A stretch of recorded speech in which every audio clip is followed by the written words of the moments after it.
Prophecies have foretold, and wisdom keepers all know that the rise of the feminine will restore balance to our world. In this podcast, we are on a journey to understand the root of the imbalance that has caused disconnection and dysfunction within our humanity, so we can emerge as leaders, creating a new story on Earth. I'm Lauren Walsh. And I'm Shaina Conners. With humble hearts and open minds, we will converse with spiritual teachers, historians, psychologists, revolutionaries, leaders, and healers to navigate these evolving times and reintegrate the feminine history that we have forgotten. Welcome to the Time of the Feminine podcast.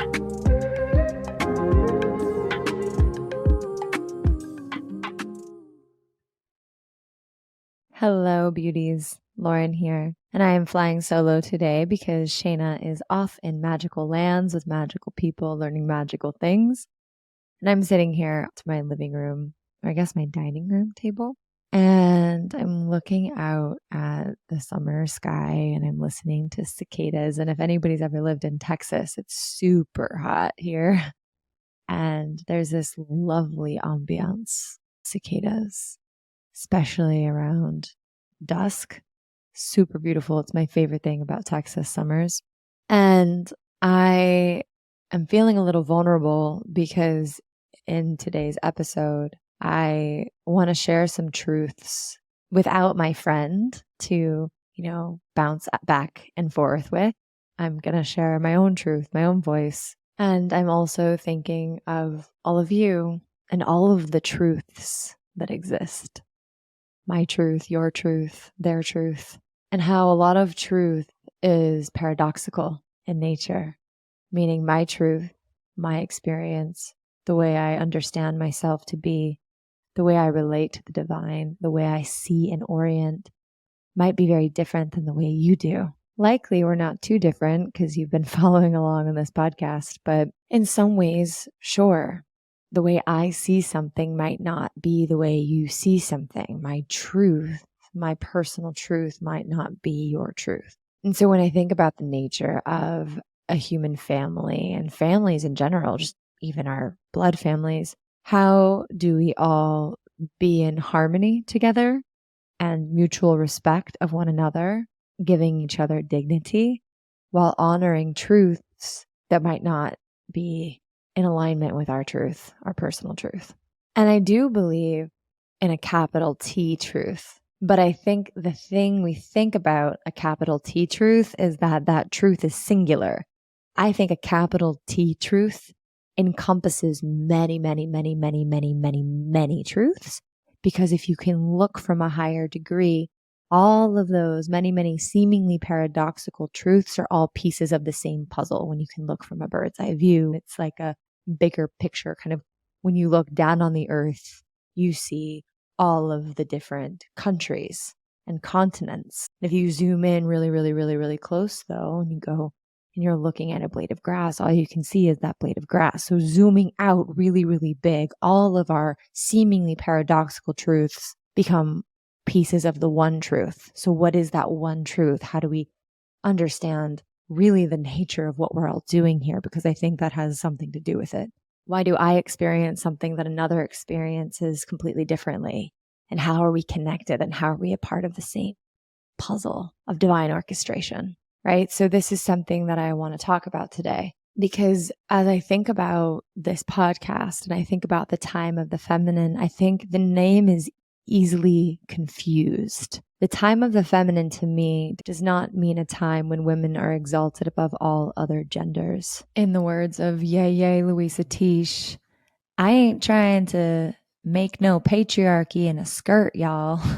It's not about matriarchy. It's not about archy. It's not about anything that's power over. It's about a time where we learn how to have power with that actually gives us more power, more capacity to elevate, to evolve, recognizing that as we learn to see and process and decipher through the lens of love rather than the lens of fear of each other, fear of paradoxical truths, we can elevate and see more clearly the greater truth and therefore begin to live in accordance with that greater truth, designing cities, projects, new ways of being in accordance with a higher truth, more consciousness, more elevation. It means that for me, we've entered into a time where the feminine consciousness is rising within all beings, and the feminine aspect of the creator, Mother God, the goddess, is being more widely embraced and understood, and therefore faculties of our consciousness are coming online to reflect that. Aspects of our intuition, aspects of our empathy and our compassion and our ability to understand one another are coming online. Our capacity to feel beyond the five senses into an extra sensory way of relating to nature and to ourselves feels really relevant for these times, because that feels like a part of us being able to unify these fragmented, seemingly paradoxical truths into one bigger picture. Because if we can expand our senses, perhaps we can elevate our consciousness. Perhaps we can start to see more clearly through the lens of love, through the lens of the divine, to understand the nature of what's really happening on this planet right now.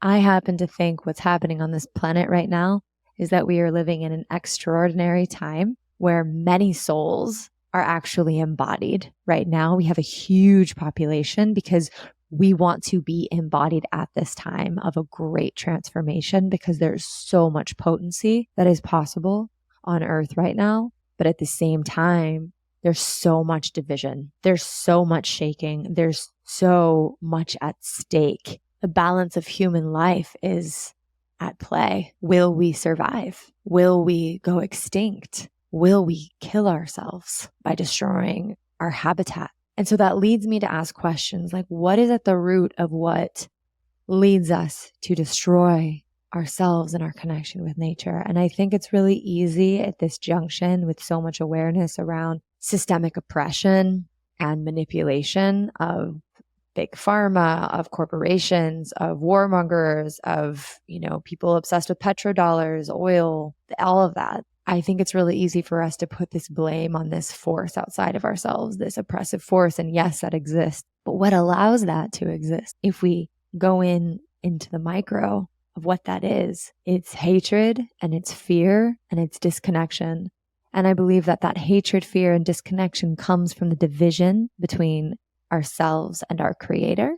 And it manifests within our own consciousness as the relationship we have with ourselves. Just think about the relationship you have with the person in the mirror. When you look in the mirror, do you feel utter love for that person and compassion for that person? And are you cheering that person on? Or are you criticizing that person? Or when you take rest or you follow a need, do you call yourself lazy? Do you have fear that you're doing something wrong? I think that so many of us have grown up within this indoctrination that there is this mean, cruel, judgmental God, that we have internalized that deeply into our psyche. I mean, we are the image of our creator. How do we navigate and orient to life? It's by looking to the stars. It's by looking to the origin of creation. And if for thousands of years, our creation story has been that there's this really scary male God, only some people go to heaven and all these other people are bad. And that's the main story, but that's a story that has really influenced Western ideals and values, which we are all seeped in and swimming in. If this has been the story and the narrative for hundreds of years, thousands of years, then it makes sense that as young people in this culture, in a Western culture, we grow up looking at ourselves critically, not knowing that we're worthy, not knowing that we're safe, not knowing that we're worthy of love, not knowing that we're children of a loving, vast, expansive, miraculous, profound divinity and omnipotence and omnipresence, that when we devote ourselves to being in connection with, we can come to know ourselves as being intrinsically a part of, knowing ourselves being children of this force, and that the power and the beauty and the magic of the cosmos is within us. And there is abundance for us, and there is protection for us, and there is security for us. And we can live on this earth with all of that for ourselves, having our needs met while sharing with our brothers and sisters and family members of earth, all of the different beings and all of the different ways that they manifest on earth. I think that it's really easy because of the way the systems are, because of the way our cultural narratives have been and our myths that we have been weaving have been, to feel like we are in scarcity. We are afraid that we do not have enough, that we are not enough, because we do not recognize ourselves as children of a divine force fully. We still feel separate. We still feel in scarcity. And so we need to hoard what's ours. We need to protect ourselves rather than share and open and be a human family. This is the division. It's the division between ourselves that leads to the division outwardly. And it is exactly the thing that is destroying our planet and creating these distorted value systems that makes it okay to hoard and to pillage and to extract. Because really deep down, we're all seeking to know that we belong to a greater force. Isn't this the basis of war? We need more land. We need this because we're not safe. We need this oil resource. We need this. Or isn't this the basis of oppression of peoples? Those people threaten our existence for this reason or this reason or this made up reason, whatever. And so we need to stop them. These people reflect a truth that doesn't align with our truth. So somehow that threatens my right to my truth because our two truths can't coexist. That's when we're looking from this lens of scarcity and this lens of fear. We're not looking through the lens of the heart and through the lens of the feminine that allows us to expand our awareness to see that these paradoxical truths are actually just two parts of a greater truth. They're just two parts of a greater truth. And then from the lens of scarcity and fear and hatred and hoarding without wanting to share because we're scared we're not going to have enough, we can't see that bigger truth. We can just only see threat in other people. And I think this has been going on for, come on, it's been going on. This is going on. It has been going on. It continues to go on. And where I see it manifest in my life most acutely is when I feel someone judging me. When I feel someone judging me, saying negative things about me, or I feel betrayed by someone who I loved, or I feel misunderstood, something in me feels threatened. Something in me feels like, oh no, they're blaming me for their pain. And I need to protect myself. I need to advocate for why I am right and they are wrong. I'm the good one. They're the bad one. I can get into this mistake. It's a mistake. A more elevated way of relating to a situation like that for me is being like, ow, that hurts. I feel misunderstood. Ow, God, that's scary. I feel the need to protect myself. Okay, what do? I bring it to my altar. I bring it to my prayer practice. I bring it to my meditation practice. I bring it to nature. And I share my heart with the divine. And I say, ow, I'm scared. What do I do with this? I want to judge this person. I want to block this person out. I want this person to know what they did to me. And then what happens is the divine enters my life in some form or another, through nature, through the silence, through a friend. And I'm able to take that raw energy of wanting to protect myself and feeling fear and judgment and anger. And it's able to transmute such that I can still advocate for myself, but I can have 25% more love for the other person.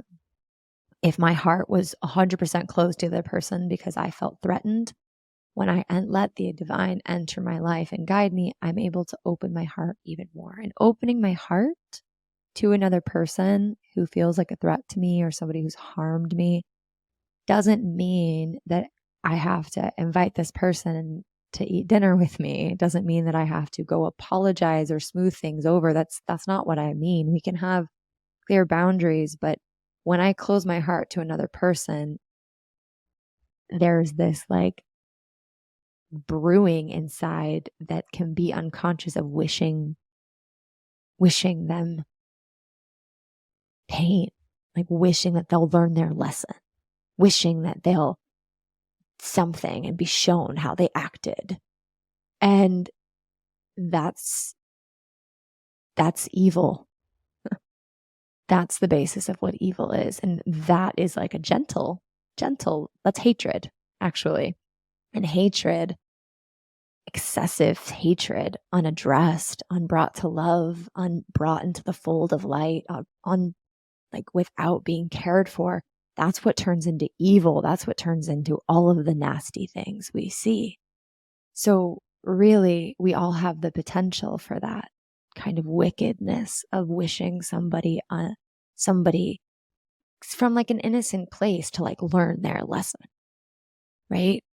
But if I can open my heart 25% more and I can wish for them healing and wish for myself healing and hold us both in healing without having to be right, still wanting myself to be protected, still wanting myself to receive what I need to feel safe, but also holding them in that prayer. I believe that's what allows the divine to come into our lives and work magic for us, to help heal us, to help shift our lives. When I block my heart from a person, I'm also blocking my heart from the divine entering and guiding my life. The same thing is true on an even more extreme level when I block my heart, or we block our heart, to an entire group of people. An entire group of people whose identity, whose truth is completely different than ours. Sometimes we perceive people as threats when they're actually not a threat. We simply, looking through the lens of scarcity and fear, don't know how our two truths coexist together. And that's why, especially if there is a group of people or a type of people that trigger you or make you uncomfortable, or you feel like they're infringing on your space or on your right to be you, it's really important to not close your heart to those people, because that's when the wickedness can come in unintentionally. The phobia of people and what people stand for, if we close our hearts to that, judgments, anger, hate can brew, and we're not even meaning for it to. And this creates more division within us because we're blocking our heart off from the divine, and it creates more division between us and another group of people. And this is any group of people, people with different political beliefs, people with different stances on what it means to be human, people who identify in different genders than normal man and women, and what that might bring up for people. Like, there's so many ways that people scare us and make us uncomfortable. But if we open our hearts 25% more, we can solve the problems that we don't know how to solve from the lens of fear, because our consciousness can increase and we can see the two paradoxical truths coming together from a higher perspective. And then we can see, oh, the needs of those people over there, they have a similar need to me, but how can we both get what we want? Well, actually, there is a way for us all to get what we need and want. We're just not thinking from an elevated place. If we're thinking from fear and scarcity, we're never going to create solutions together. And so the same happens if we transition into big groups of people. Let's say, for example, transgender people. Last week, I had the great pleasure of interviewing who is now my new friend, Jonah, who's a beautiful soul who identifies as non-binary and is a trans mystic. And we had this interview so that I could understand transgender spirituality and how this beautiful soul relates to themselves as the divine. Because I know for me, through the Divine Mother, I saw my own reflection when I couldn't see my reflection in this like bearded man in the sky. But through the Divine Mother, I was able to access more of the Father and get a more complete picture of the Creator and its vastness and diversity. And this beautiful different person than me, that's not on the feminine spectrum fully and not on the masculine spectrum fully, but is somewhere in between, which we probably all are, how they related to the divine was beautiful. It expanded my heart. It expanded my awareness. We shared this interview with all of you, and I have so much gratitude for the humility and respect that I know each of you listened with, even if there's aspects that you're still digesting or you don't fully understand, or maybe some things in the political narratives around transgender people that still like you don't know how to solve, like how do we have a protection for women in our bathrooms, etc., etc. I know that's an issue of real concern, one that I don't have the answer to at this moment. So I thank you all for your ability to really deeply listen and really hear this beautiful soul and take it into your heart and expand your heart 25%, 30%, 40% to just listen more deeply and see what enters, what light enters you. And we, like we always do, we promoted this podcast on Instagram and we took a clip of it, and there was much support. There was also some genuine questions and curiosity and ignorance that was being shown, like I had myself. I have my own ignorance completely. I think all of that is fine when coming from sincerity. I don't think we have to be so intense about everything being politically correct. I think if there's sincerity and humility, we can have beautiful conversations and we can learn and we can choose, how we want to relate as we open our heart and as we learn. And then there were some people, in addition to that, in the comments that were very fearful. And in their fear, they spoke with hatred. I don't even think they knew the tone at which they were speaking. But as somebody who isn't transgender, as just a woman, even I could feel the fear and how the fear and the closing of the heart led to this hatred, this kind of Schmiegel, my precious, I'm needing to protect what's mine. And these people, even the idea of them being on a woman's platform is threatening what's mine because I need my space. I'm not healed either. Granted, to a degree, I understand that perspective because we need spaces where we feel safe as women to heal because the oppression is real and we're not fully free.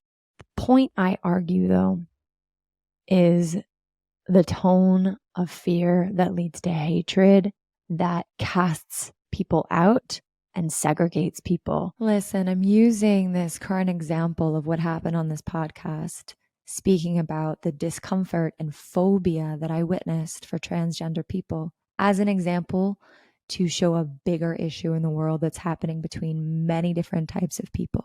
And I'm not saying that I have the solutions to the very real political concerns and needs of women right now as it relates and pertains to the needs and very real concerns of transgender people. Women deserve and need to feel safe in public spaces where they're changing all of those kinds of things. Transgender people also deserve that their dignity, that their needs also be heard and honored.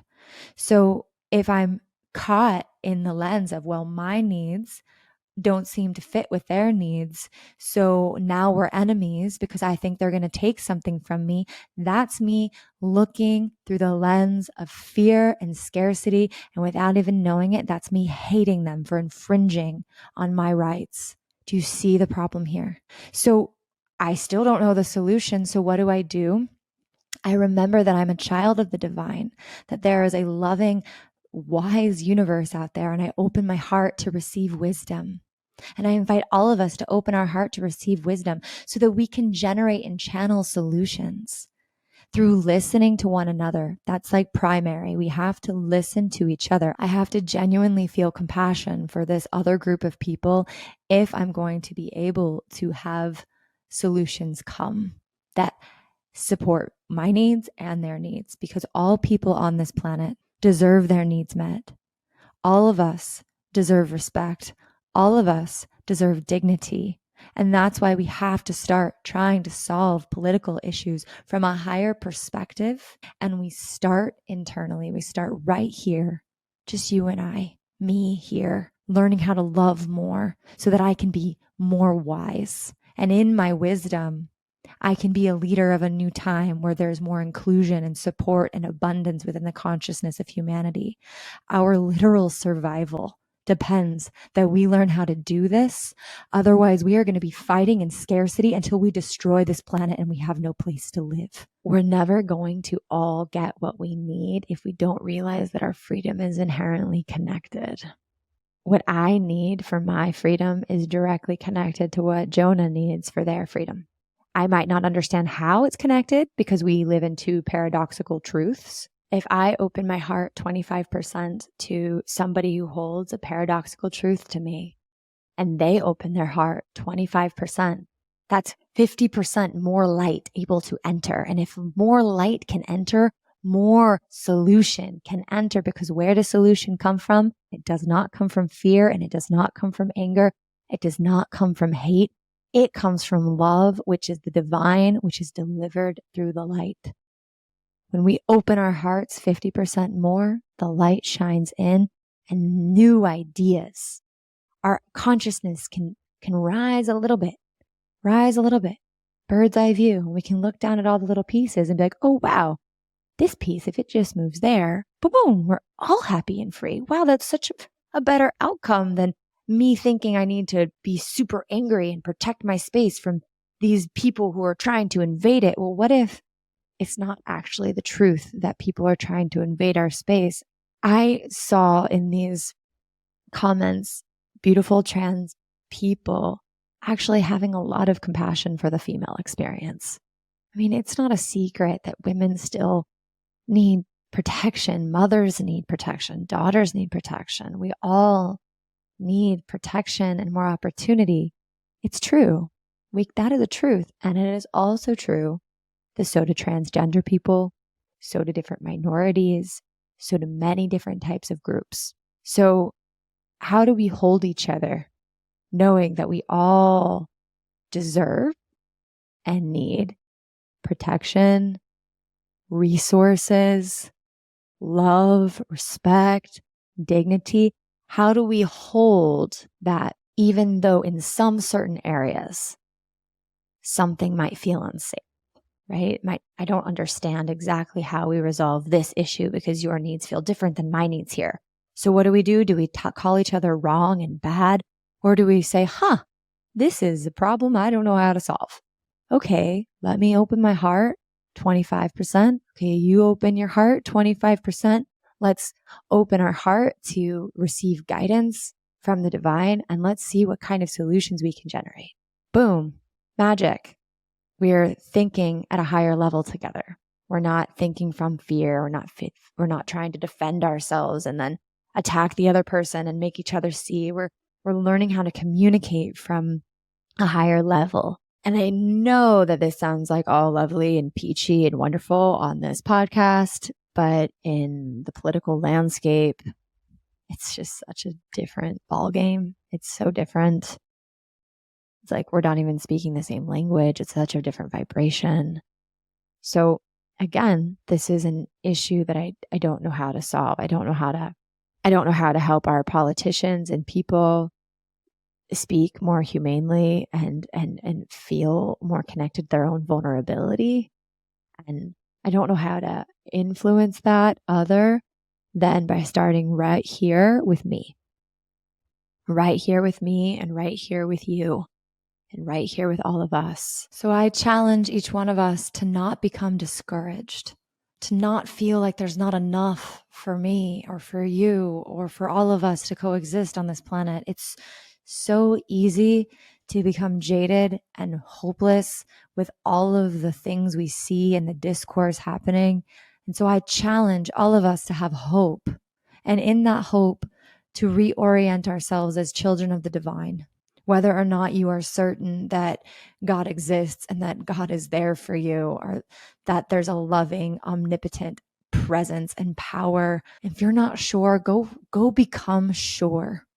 If you're in doubt, if you're in fear, go become sure, and I'll go become sure too, because that is how we become channels of a new time on earth, is we literally open ourselves up to receive the guidance and to implement it, planting seeds for a new time. I believe that each one of us here has a divine mission.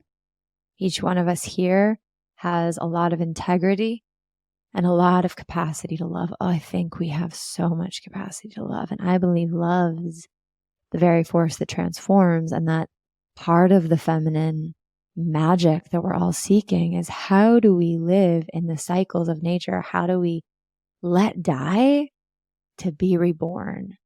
And how do we regenerate over and over and over and over again? And I think living, if we want to see our societies die to be reborn, and the patterns that keep us stuck and oppressed and at each other's throats die and to be reborn, we have to start by letting ourselves die to be reborn, letting the illusions and the myths and the programming and our fears die, dismantling that and allowing ourselves to be regenerated. And that means humbling ourselves, because we can't let ourselves die if we're holding on really, really tight to our identity and our pride. And so letting our beliefs, we don't even have to leave, we don't have to let our values die. We don't have to let what we stand for die. We don't have to stop standing for what we want. We should always do that. But I think it's important to refine how we do that by listening more internally, and then listening more to other people, and trying to see with wise eyes the root and the place from which they are speaking. If they are speaking from a place of genuine sincerity, then to honor that. If they're speaking from a place of fear, then to also honor that. Wow, they're afraid. It makes sense. They're afraid. I have fear. It's scary out here. And then maybe we can start speaking to that fear and connecting to them, so that they don't have to be so closed-hearted and jabby, right? Or if we feel somebody is speaking from sadness or grief or pain, being okay with that. Being okay with that other people have pain too, and not having to let it mean that our pain is less valid. I have this hope. I have a hope that we can all grow in our capacity to see, myself included. I have the prayer that I'm given wise eyes, that I can see deeply into the human experience, and I can love each human, that I can learn to love even those who want to harm me, or who I feel threatened by, who I feel jealous by, who I feel jealous of, who I feel confused by, who I feel uncomfortable with. I pray that I can see them so clearly. I can see their humanity so clearly that all I can do is love. And I know that there are people out there, and we talk about love, and in the spiritual community, when we speak so much about love and light, it can indicate a bypassing, oh, just love and light, just love and light. I'm not talking about that. I'm talking about seeing the pain, feeling the reality of the situation, and bringing love and light there, and not bypassing to live in some fifth dimension of light and love. Cool, do that too. But I think it's really important that we really exist here on this planet in this really special, unique time. And we learn to believe that our time here is sacred. And we ask ourselves, how can I enjoy being here even with so much tremendous amount of shaking and pain and upheaval happening on this planet? How can I really feel safe here being me? And how can I create safety for all beings to be who they really are? How do we do? And I think it is something to do with learning to embody and be okay with paradoxical truths and not having the answers, and getting curious about how we can see from a higher plane to receive those answers. And so I want to declare here that I am committed to loving myself as I am committed to loving all beings. I am committed to loving those who have hurt me, loving thy enemy, and loving the creatures of the earth, animals, Mother Nature. I'm committed to that. And I'm committed to humbling myself when I am harboring hatred, because I will. And I do, because it comes from fear. But I do know that my evolution is intrinsically tied to yours. And I'm in for it. I'm here for it. I want to expand capacity to be here for that. And so I hope that this episode brings you some solace in your heart, and that we can open our hearts 25% more together for all peoples, all genders, all races, all political beliefs. Yes, even those with different political beliefs than us. Can we do that? Can we do that? Yes. The answer is yes. Yes, we absolutely. I would like to read this prayer by Isabel Barce to conclude today. It's called Appeal to Increase Love. Pink flame of divine love, increase the love in my heart. Flame of universal charity, increase the love in my heart. Love of the eternal Father, increase the love in my heart. Love of the Divine Mother, increase the love in my heart. Love of the Holy Spirit, increase the love in my heart. Compassion of the Buddhas, increase the love in my heart. Love and wisdom of Krishna, increase the love in my heart. Eternal wisdom, increase the love in my heart. Breath of the universe, increase the love in my heart. Rose of the garden of the hummingbird, increase the love in my heart. Universal consciousness, increase the love in my heart. 7 cosmic pranas, increase the love in my heart. By the authority of my higher self, increase the love in my heart. For all those who are near me, increase the love in my heart. By my enemies, increase the love in my heart. For all of the Creator's creations, increase the love in my heart. Increase my love with the sublime dispensation of the pink ray of the heart of the Divine Mother, who nurtures the universe and all of my being with her celestial mana, that she pours unconditionally over humanity. Increase my love and the love of all the children of the Creator, so that we may be petals of this rose, the perfume of virtues, the peace of angels, and the fullness of I am. And with this, may we become channels able to receive and transmit the cosmic and stellar energies that are approaching Earth to aid and instruct humanity. Divine love that expands itself from the heart of the universe, irradiate and cover all of the space surrounding the Earth and its humanity with the strength of the 7 cosmic pranas, and in the depth of our hearts bring forth the eternal seed that will guide us in this time and in eternity, so that we may reach the house of our Mother, Father, God always. The love of God inhabits my being. Charity is my guide. The love of God expands in all directions. Love is the mantra of mantra, the apex of illumination, and the wisdom of time.